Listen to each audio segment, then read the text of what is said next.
everyone. Welcome back to the McMahon Group. Thanks for joining us today. Okay, all of our lives are full of conflict at some point in our life, sometimes every single day for some of us. But our next guest says conflicts can actually be an opportunity.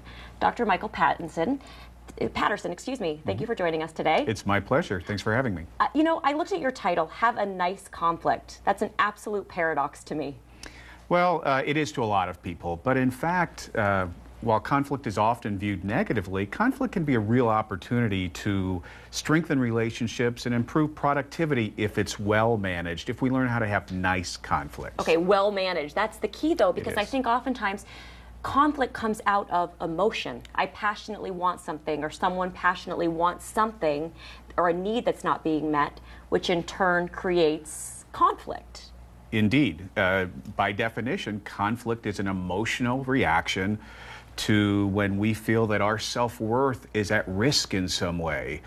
But the message of hope in our book is that we can make choices about whether we go into conflict or not based on how we manage our perception, and we can help other people by how we manage our behavior.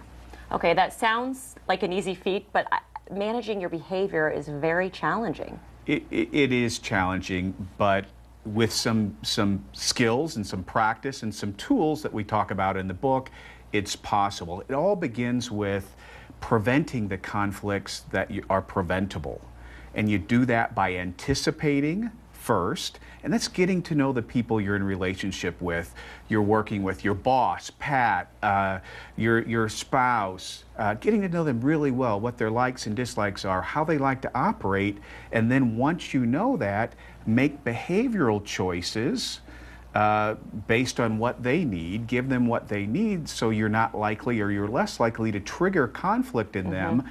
And then you've got a good chance of preventing a lot of conflict in your relationships. You know, I've been married 17 years, so after 17 years, I pretty much know at this point what will trigger my husband. So I can anticipate that, but that's a long relationship, and that's been a lot of trial and error, a lot of learning that has taken place through the years. But what about someone that maybe you're at the dry cleaners and you're upset with the way, someone handled your clothing? What about that relationship that's, you don't have a long history with them? Well, you assess the situation very quickly.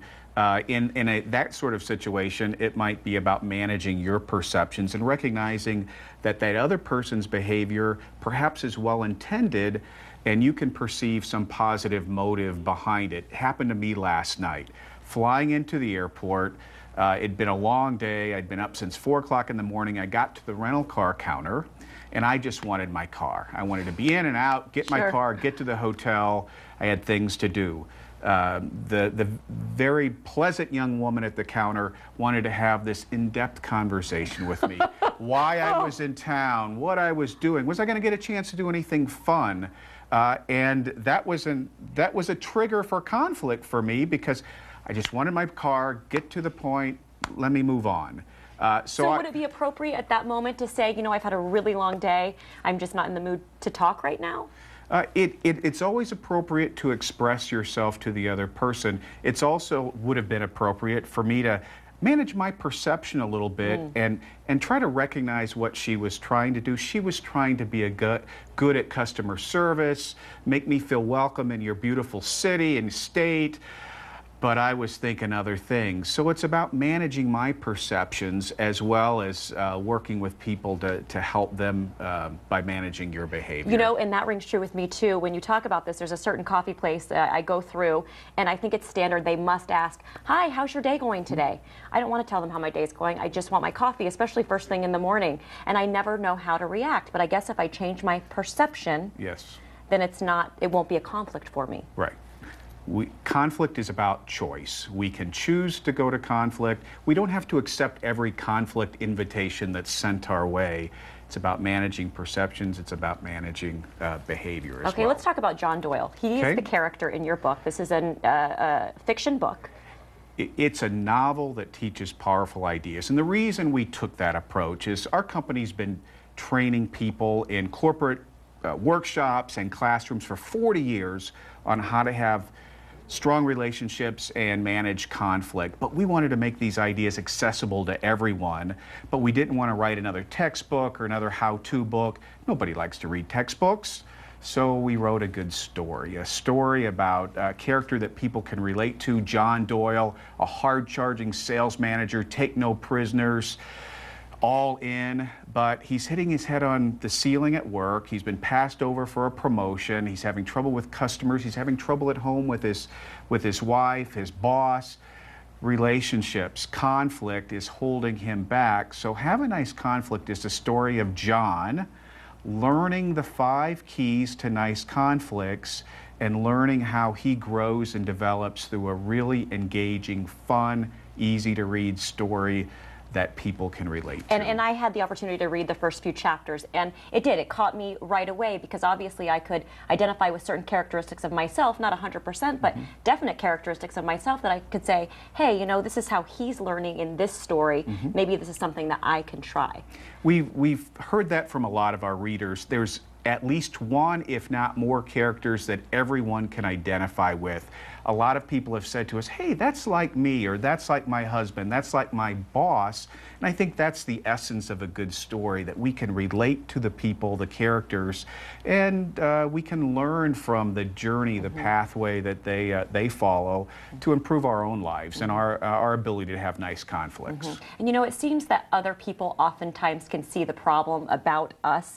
It's hard to be introspective and look in at ourselves and really figure out what's going on. So you shared with me earlier that John Doyle actually was a part of you. You were having some of those issues. John, there's a little bit of me in John Doyle, but I think there's a little bit of everyone in characters in this book. I was that hard-charging sales manager, go, go, go, who had trouble, conflict that wasn't well managed with bosses and customers, and it was frustrating to me.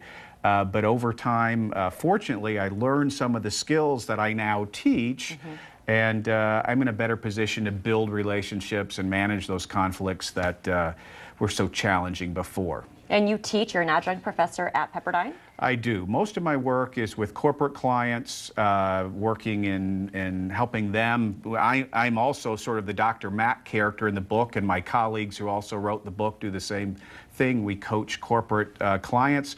I also teach graduate students in the School of Education at Pepperdine University. Great. Thank you so much. Where can we find your book, Dr. Patterson? The easiest place to find it is on Amazon.com. It's also available on our website, as well as more information about who we are, what we do, haveaniceconflict.com. Yeah, and I ordered it through Kindle, so it's an e-reader as well. Absolutely. Yeah, thank you so much for sharing this great information with us today. My pleasure. Thanks for having me. And thank you for being with us. We'll be right back after the break.